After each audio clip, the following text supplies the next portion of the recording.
5.1 的第2期深渊更新了，我突然就有个问题：如果有一天你打不满深渊，那么你会怎么想？是感到沮丧，觉得游戏膨胀逼氪，还是觉得兴奋，终于有挑战了？又或者是打不满，我又无所谓？那一直以来，深渊的存在给我一种原神高考的感觉，它指导着玩家抽角色、培养角色、评价角色，给原本休闲的游戏增加了一丝严肃的氛围。其实我一直觉得深渊就和一些单机游戏的终局挑战是一样的，比如说鬼泣有血攻101层，植物大战僵尸有无尽模式。那这些其实并不是一个游戏通关的硬性要求嘛，而是一部分硬核玩家的自我挑战，不是所有的玩家都必须要完成的。但是在原神这样一款不算硬核的游戏里，满星深渊这个标准在社区的舆论里似乎就成为了一种标配。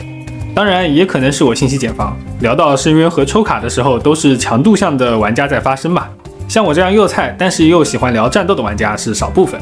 那我一直把深渊看成一个检测队伍养成和角色理解的地方，拿着自己组出来的队伍去深渊试试看，如果能通过呢，说明这个队伍有化学反应嘛，如果没有通过，就可以知道队伍有什么问题，然后角色的优势和劣势。但似乎更多的玩家其实在意的是那个满星的结果，而那个结果带来的游戏体验也并不全然都是积极的，也有焦虑和烦恼。那作为一个小众玩家，其实我很想说如果你觉得打不满深渊会带来负面的情绪，我建议直接摆烂，因为很有可能其实你并不喜欢打深渊，而是被社区舆论影响，觉得它好像很重要。但就算12层都不打，一个大版本失去的原始也仅有15抽。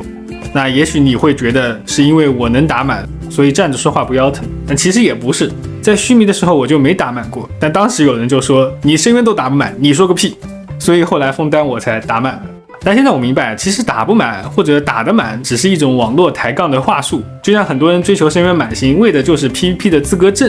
但是想想看，以自己的游戏体验为代价去满足别人口中的要求，是一件很荒唐的事，不是吗？而那些抽卡视频温水煮青蛙的理论一直在给玩家传递焦虑感。如果你是一个喜欢战斗、追求数值强度的玩家，或许乐在其中，但如果你不是，却硬逼着自己试，那我觉得一定是不快乐的。所以我觉得玩家应该想一想，满星深渊给自己带来的情绪价值是正面的更多，还是负面的更多？如果有一天自己不能满星深渊，那么你现在认为有意义的付出是否还存在价值呢？好的，聊完这些呢，我们再来聊聊本期深渊的设计这一期的深渊，我上半拿了雷国夫妇版，下半呢是草神国家队，而祝福就很厉害了，重击之后加 20% 的攻击力可以叠加4层。所以如果觉得自己的练度不够的话，一定要时不时的重击来续上这个 buff。 在上半呢，第一间水圣骸兽，第二间草圣骸兽和蜜源机兵，第三间熔岩油象都有比较高的抗性，但因为现在有希诺宁存在嘛，所以实际上我觉得就是办了一手低配的草元素，算是针对种门这个平民底库吧。而上半除了抗性的筛选就没有其他机制筛选了，所以可以力大专飞。像我这样配置比较低、练度比较一般的玩家呢，也可以搞点策略。比如说第一间这2个熔岩油象都是能被机制杀的，只要用火元素攻击它，它就会累积头上的能量环，在 20%、40%、60%这几个阶段都会固定的扣血，累积满直接爆死。那第三间的镀金旅团会召唤鳄鱼冲刺嘛，所以如果我们背靠墙，那个鳄鱼就冲不远，可以快速的去破机制，给下半争取时间。这个时间差的还是蛮多的，就可能有30秒左右了。